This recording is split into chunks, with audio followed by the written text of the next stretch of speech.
With the 2022 NFL season in the books and a new offseason upon us, it's a good time to reflect on the biggest mistakes made by each club during last offseason. Whether it was a failed trade, regrettable free agent signing, disappointing draft choice, or questionable coaching move, each team committed at least one boo-boo that they'd probably like to have back. So here's a look at every NFL team's most regrettable move of the 2022 offseason. Arizona Cardinals trading for Marquise Brown. The Cardinals already had a fine set of weapons for Kyler Murray, and they could have used their 2022 first-rounder to address holes on the O-line or in the secondary. Instead, though, they traded the number 23 pick of the 2022 draft to the Baltimore Ravens for Marquise Hollywood Brown, who had just one 1,000-yard season on his resume prior to the trade. Brown missed 5 games but still posted a respectable stat line of 67 receptions for 709 yards and 3 touchdowns. Still, a first-round pick for a number 2 receiver at best is too hefty a price. Atlanta Falcons signing and starting Marcus Mariota. After trading Matt Ryan to Indianapolis, the Falcons signed Marcus Mariota to a 2-year deal. Despite Mariota's lackluster play, the Falcons remained in the hunt for the NFC South crown throughout the year. Rookie Desmond Ridder played the final 4 games and looked a lot better than Mariota. So, what if Atlanta had just started the Cincinnati product over the course of the entire year? I mean, worst case, he's awful and helps you tank for a higher draft pick. Best case, he would have led you to a division title. Baltimore Ravens, neglecting the WR position. Receiver was a pressing need for the Ravens heading into the last offseason. Their solution? Trade their top receiver in Hollywood Brown with the hopes that 2021 first-rounder Rashad Bateman steps in and fills the void. Bateman played in 6 games before undergoing season-ending foot surgery. As a result, Demarcus Robinson was Baltimore's leading wide receiver with a mere 458 yards.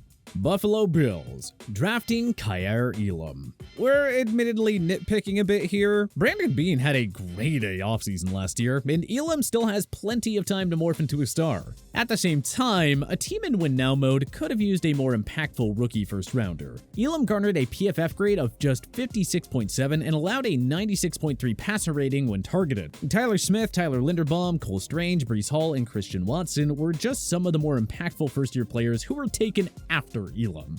Carolina Panthers trading for Baker Mayfield. The QB-needy Panthers acquired the number 1 pick of the 2018 NFL Draft from the Cleveland Browns for the low price of a conditional 2024 fifth-round pick. But Mayfield did nothing to cure Carolina's QB woes, losing 5 of 6 starts while tossing 6 touchdowns and the same amount of interceptions. The Panthers waived him and got better play out of PJ Walker and Sam Darnold, who brought them just 1 game short of winning the NFC South. In other words, if Carolina had just rolled with Walker or Darnold all season long, they could have won the division. Chicago Bears hiring Matt Eberflus. Teams with a young franchise quarterback usually hire an offensive-minded coach to maximize the signal caller's development. So it was a curious call when the Bears hired ex-Colts defensive coordinator Matt Eberflus as their new head coach. Well, the Bears finished with the NFL's worst scoring D of 2022, allowing 27.2 points per game. So in other words, they sacrificed the development of their young phenom QB, and their defense still sucked. Good job, Bears.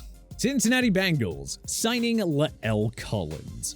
Looking to bolster their anemic O-line, the Bengals handed the veteran offensive tackle a 3-year pact worth $21 million. Though since his pass protection did improve for Joe Burrow this year, Collins was not a reason why. Collins allowed 5 sacks and was penalized 8 times in 951 offensive snaps. Collins' inconsistent season ended in Week 16 when he suffered a torn MCL and ACL. Cleveland Browns trading for Deshaun Watson. Oh, man.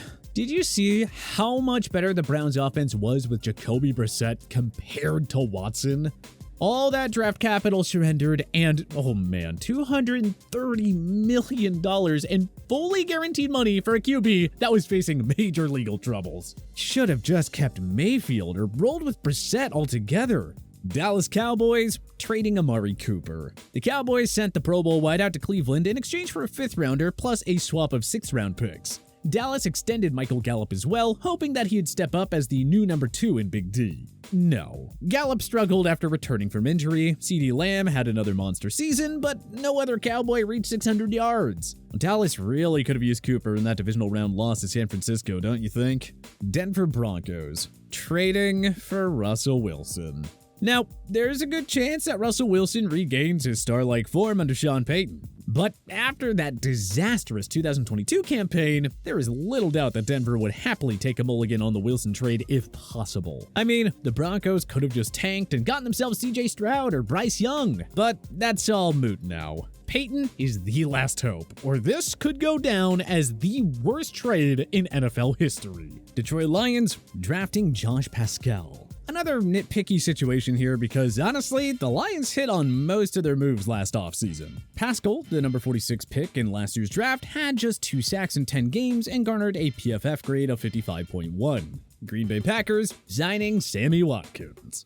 The Packers traded superstar Devontae Adams to the Raiders for 2022 first and second round picks, and their solution to replacing him was to sign the always injured, inconsistent Sammy Watkins? Okay. He was a total non-factor for the Pack, catching just 13 passes for 206 yards and 0 touchdowns in 9 games.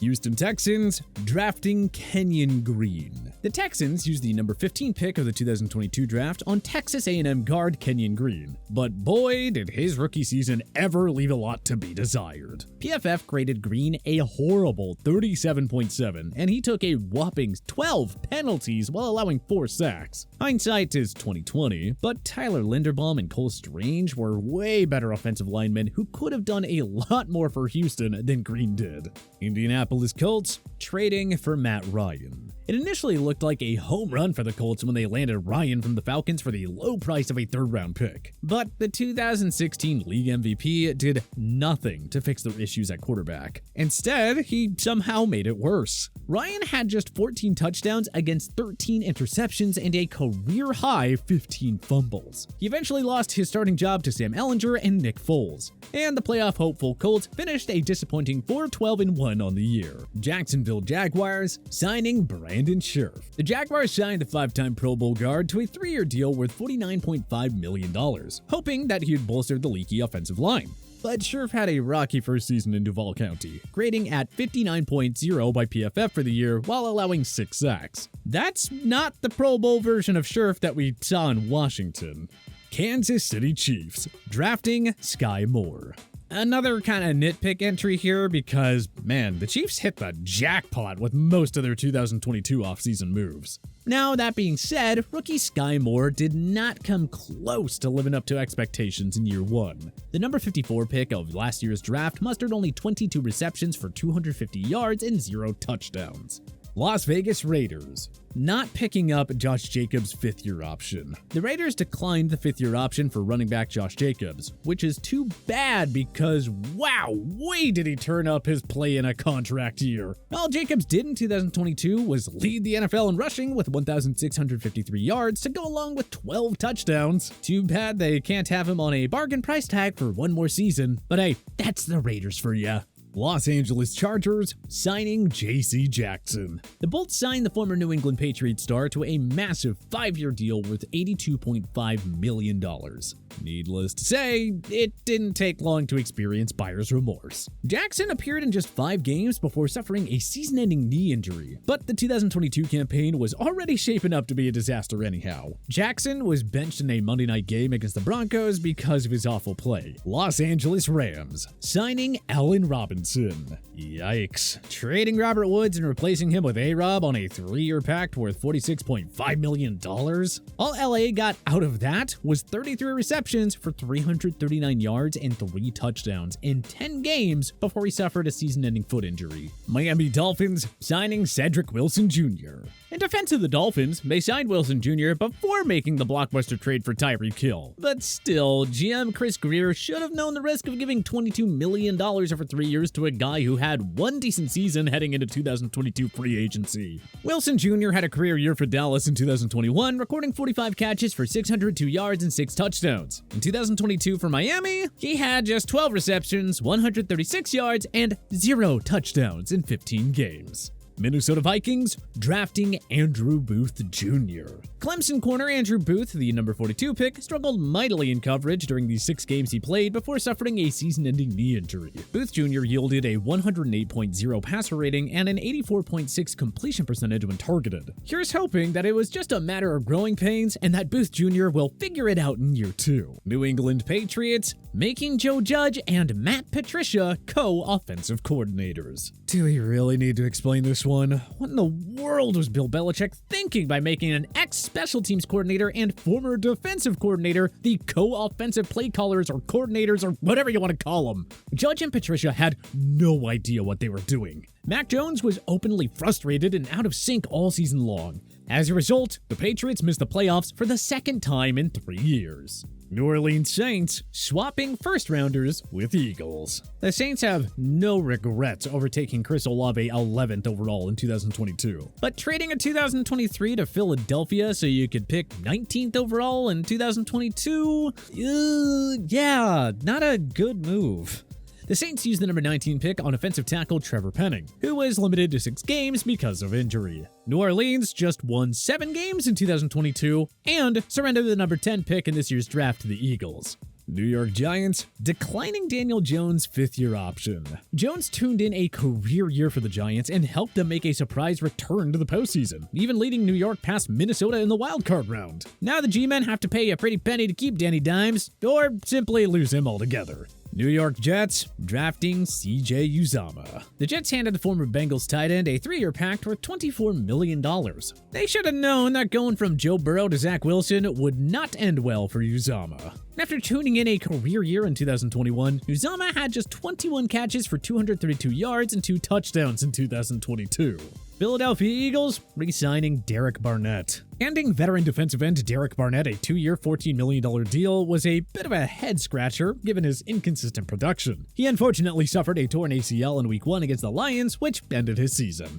Philly's D racked up 70 sacks without Barnett, so they obviously did not have to give him that generous short-term extension.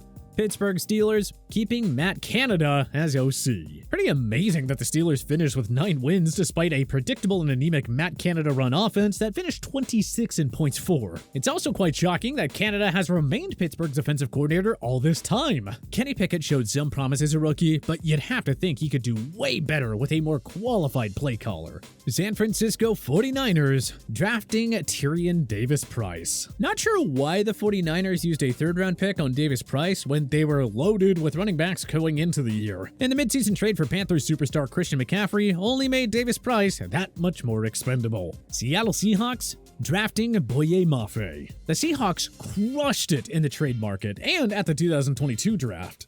But we have to nitpick another team here. Mafe played just 37% of Seattle's defensive snaps and had 3 sacks, allowing 12 of 15 pass attempts in his direction to be completed. Let's just say that there's a bit of work to do there. Tampa Bay Buccaneers signing Russell Gage. After posting back-to-back seasons of over 700 yards in Atlanta, Gage received a 3-year, $30 million deal from Tampa Bay. Even with injuries to Chris Godwin and Julio Jones, however, Gage just could not step up in the Tom Brady-led offense. Gage caught just 51 passes for 426 yards and 5 touchdowns. With Brady now retired, the Bucs are stuck with a bad contract on their hands. Tennessee Titans trading A.J. Brown. The Titans went from the AFC's top seed to a 7-win team. And you can thank ex-GM John Robinson for that. He is the one who thought it was a good idea to trade A.J. Brown. The star wideout was dealt to Philadelphia. And, well, I'd say he made the Titans regret their decision real quick. Washington Commanders trading for Carson Wentz. The Commanders swapped second-rounders with the Colts and also gave up a 2022 third and a 2023 conditional third-rounder for Carson Wentz. Why? We have no idea. Wentz had 11 touchdowns against 9 picks in the 8 games he played, losing 5 of 7 starts. He was outplayed by fan favorite Taylor Heineke, who nearly led Washington to the playoffs. So it's back to the drawing board for the Commanders. But what do you think was the most regrettable move of the 2022 NFL offseason? Let us know in the comment section below. If you like this video and learned a thing or two, clicking the like button helps out a ton. And hey, we appreciate it. If this is your first time coming around to TPS though, subscribing is a great idea because we put out videos like this every single day. But as always, thanks for watching, and we'll see you guys next time.